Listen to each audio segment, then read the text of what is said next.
The Trump administration is continuing to fuck up any and all diplomatic accomplishments. So this is big news from Reuters. Iran could abandon its nuclear agreement with world powers within hours if the United States imposes any more new sanctions, Iranian President Hassan Rouhani said on Tuesday. If America wants to go back to the experience of imposing sanctions, Iran would certainly return in a short time, not a week or a month, but within hours, to conditions more advanced than before the start of negotiations. Rouhani told a session of parliament broadcast live on state television. Iran says new U.S. sanctions breach the agreement it reached in 2015 with the United States, Russia, China, and 3 European powers, in which it agreed to curb its nuclear work in return for the lifting of most sanctions.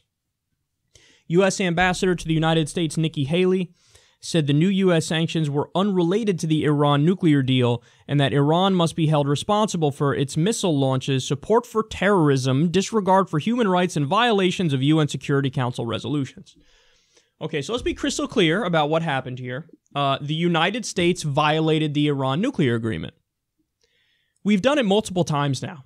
One time we did sanctions that were symbolic sanctions, but they were sanctions nonetheless. I honestly think the fact that they were symbolic makes it even dumber.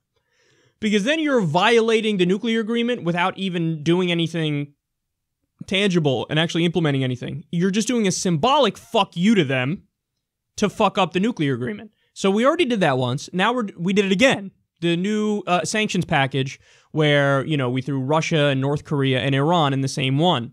And, for example, Bernie Sanders voted against it, and the Mick resistance came out and said, oh, Bernie Sanders, a Russian tool, see, is why he voted against the sanctions. And Bernie, actually, not to his credit, because I wish he came out and said, no, I'm not in favor of sanctions against Russia or Iran or North Korea. But Bernie said, I'm actually for sanctions on Russia, but it's in the same package as sanctions against North Korea and Iran. So I'm going to vote against it because I don't want the sanctions on Iran because that'll fuck up the nuclear agreement, basically. So the United States again violates the nuclear agreement. Now, again, sit back, relax, keep your eyes open, and watch what happens. So Iran is going to do something here or there that violates the agreement now. Whether it's a missile test or it's firing up an old reactor or some shit.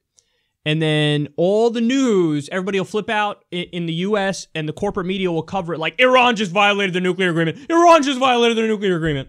And none of them will give you the context that the United States violated it first. And the United States actually violated it twice.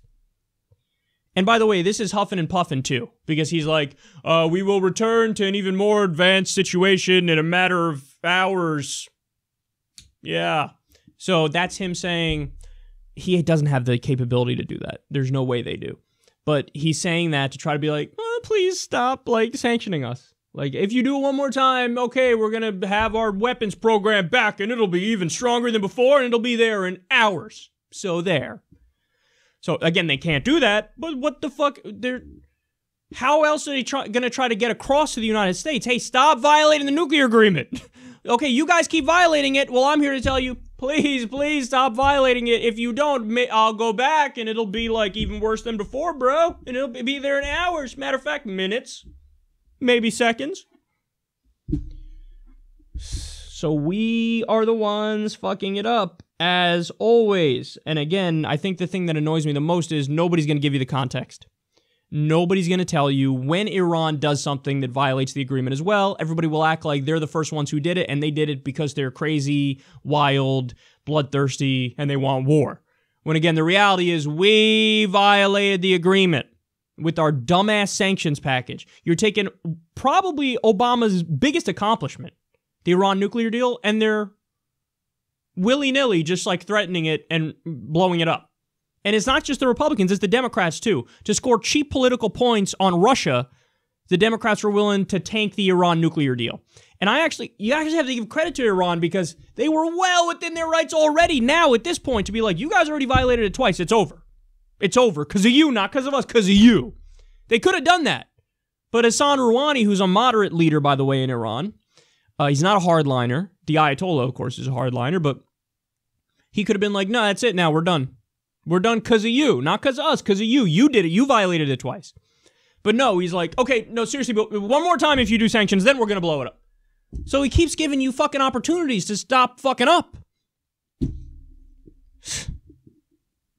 Gee, it's so weird. I can't figure out why there's polls that come out all the time where you ask people all around the world who's the biggest threat to world peace, and the answer always happens to be the U.S. It must be because other countries are crazy and they don't know anything and only us Americans know stuff.